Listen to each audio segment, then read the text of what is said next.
सबको नमस्कार।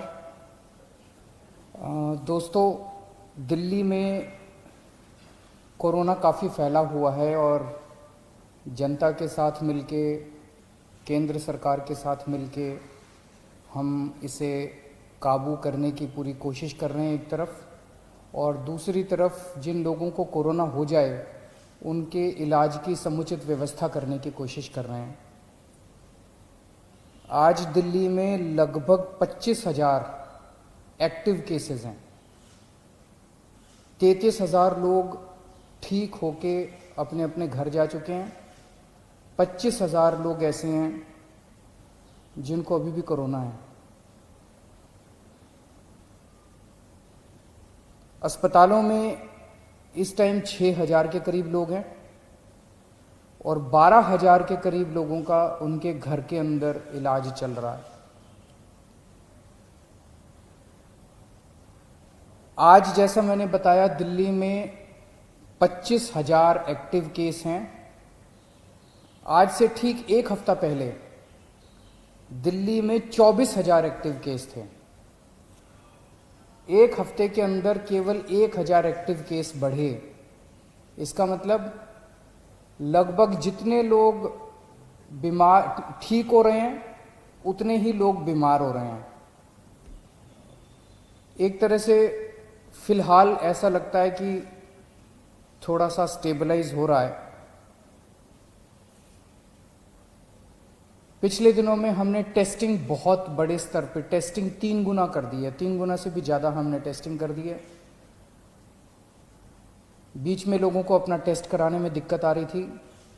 मैं समझता हूं कि अब आपको टेस्ट कराने में दिक्कत नहीं आ रही होगी। पहले लगभग 5,000 टेस्ट डेली किए जाते थे, अब डेली 18,000 के करीब टेस्ट डेली हो रहे हैं। बीच में कुछ लैब्स ने गड़बड़ी करने की कोशिश की थी। उन लैब्स के खिलाफ हमने एक्शन लिया, क्योंकि गलत काम तो किसी को नहीं करने दिया जा सकता। कुछ लैब्स ऐसी थी जो कि नेगेटिव होने के बावजूद भी पॉजिटिव दिखा रही थी जब उनकी चेकिंग की गई। तो अब सारी लैब्स को सख्ती के साथ कहा गया है कि सही काम करना है और पूरी कैपेसिटी के ऊपर काम करना है, खूब टेस्ट करने हैं। केंद्र सरकार की मदद से दिल्ली में एंटीजन टेस्ट भी शुरू किए गए हैं। एंटीजन टेस्ट रैपिड टेस्ट होता है, 15 मिनट में, आधे घंटे में पता चल जाता है। तो इस टाइम दिल्ली के अंदर लगभग 18,000 टेस्ट डेली हो रहे हैं। मैं समझता हूं कि अब आपको अपनी टेस्टिंग कराने में कोई दिक्कत नहीं आएगी। जिन लोगों का इलाज हम घर पे करते हैं, जो लोग माइल्ड होते हैं, कम बुखार है, थोड़ी सी खांसी है या कोई सिम्टम नहीं है, ऐसे लोगों का इलाज उनके घर में ही रह के किया जाता है। उसमें हम डेली, हमारी टीम उनको फ़ोन करती है, उनसे हालचाल पूछती है, बुखार तो नहीं हुआ, और उनको एडवाइस देती है कि क्या क्या करना है। अब हम इसमें कोरोना में हमने देखा कि एक ही चीज़ की समस्या सबसे ज़्यादा होती है कि मरीज का ऑक्सीजन लेवल गिर जाता है। मरीज को सांस लेने में तकलीफ होती है, मरीज को ब्रेथलेसनेस होती है और मरीज को तुरंत ऑक्सीजन देने की ज़रूरत पड़ती है। अगर मरीजों को सही टाइम पे तुरंत ऑक्सीजन मिल जाए तो कई मरीजों को बचाया जा सकता है। तो इसके लिए अब हमने क्या किया है कि जितने अब होम क्वारंटाइन के केसेस होंगे, होम आइसोलेशन के, दिल्ली सरकार हर होम आइसोलेशन वाले केस को एक ऑक्सी पल्स मीटर देगी। आप उस पल्स मीटर को अपने घर रखिए, जब आप ठीक हो जाएं सरकार को वापस कर दीजिए 10 दिन के बाद। उस पल्स मीटर से आप हर घंटे में, 2 घंटे में आप अपनी ऑक्सीजन नापते रहिए। अगर आपकी ऑक्सीजन कम होती है, हम आपको एक फ़ोन नंबर दे देंगे, उस पर फ़ोन कर दीजिएगा। हर डिस्ट्रिक्ट में हम ऑक्सीजन के कॉन्सेंट्रेटर रख रहे हैं। तुरंत हमारी टीम कॉन्सेंट्रेटर लेके पहुंच जाएगी जल्द से जल्द, और आपको तुरंत आपके घर में ऑक्सीजन दे दी जाएगी, और अगर ज़रूरत पड़ेगी तो आपको अस्पताल में शिफ्ट कर दिया जाएगा। कई बार हमने देखा है कि ऑक्सीजन तुरंत न मिलने की वजह से अस्पताल में शिफ्ट करने तक इतने में ही कई बार मरीज कभी कभी कोलैप्स कर जाता है।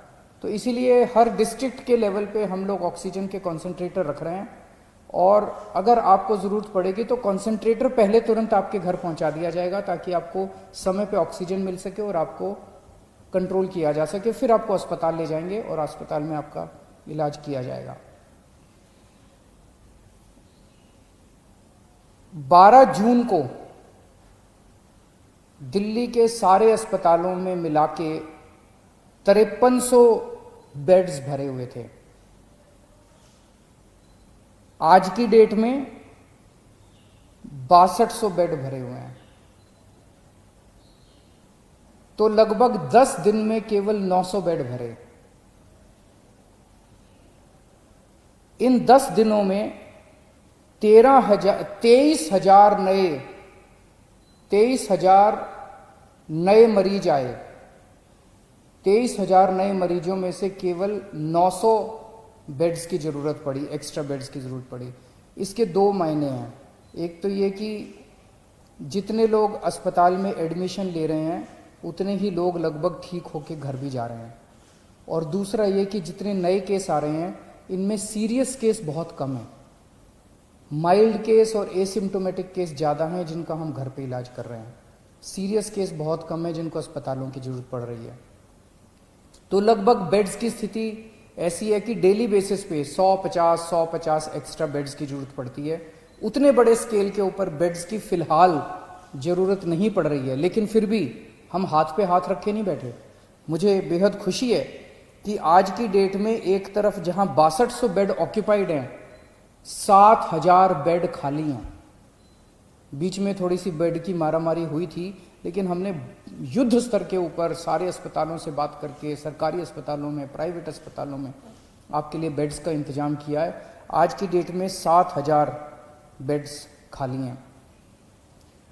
इस दौरान हमें केंद्र सरकार से काफ़ी सहयोग मिल रहा है। दिल्ली सरकार और केंद्र सरकार मिलके दिल्ली में कोरोना को काबू पाने की कोशिश कर रही हैं। ये समय राजनीति करने का नहीं है, ये समय आपस में लड़ाई झगड़े का नहीं है। अगर हम आपस में लड़ेंगे तो कोरोना जीत जाएगा, और अगर हम मिलके लड़ेंगे कोरोना से तो कोरोना को हरा सकते हैं। आज पूरा देश चाइना के खिलाफ 2 युद्ध लड़ रहा है। एक चाइना के द्वारा भेजे गए वायरस के खिलाफ, और दूसरा चाइना के खिलाफ बॉर्डर के ऊपर युद्ध लड़ रहा है। वायरस के खिलाफ हमारे डॉक्टर, हमारे नर्स, ये सब युद्ध लड़ रहे हैं, और बॉर्डर के ऊपर हमारे सैनिक युद्ध लड़ रहे हैं। आज पूरा देश हमारे डॉक्टर्स के साथ एक तरफ खड़ा है और हमारे दूसरी तरफ हमारे सैनिकों के साथ खड़ा है, और इन दोनों युद्धों को हमें पूरे देश को मिलकर लड़ना है। इसमें बिल्कुल राजनीति नहीं होनी चाहिए, इसमें कोई पार्टीबाजी नहीं, कोई गुटबाजी नहीं। सारे देश को एक होके कोरोना के खिलाफ भी युद्ध लड़ना है और चाइना के खिलाफ भी हमें युद्ध लड़ना है। हमारे 20 जवान पीछे नहीं हटे, हम पूरे देश भी पीछे नहीं हटने वाला। जब तक हम जीत नहीं जाएंगे तब तक देश पीछे नहीं हटेगा। जय हिंद।